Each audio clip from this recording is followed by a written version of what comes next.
Hi, I'm Craig with ApplianceVideo.com. Today, we'll be taking a look at the drain pump on this GE front-load washing machine.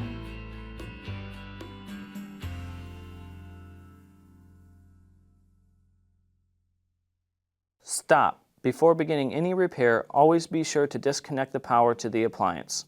It is also recommended to test the outlet for the proper voltage. Remember to also turn off the water.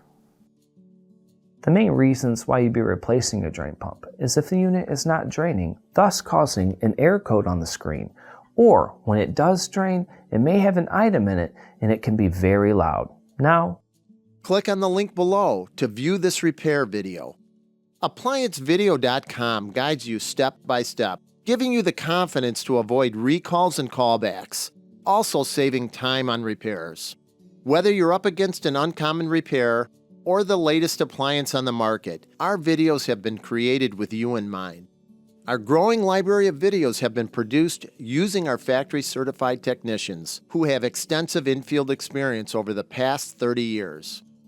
ApplianceVideo.com provides high-quality repair videos that anyone can follow, regardless of their skill level. We are here to help. Click on the link below to view this repair video and let us help you do it right the first time.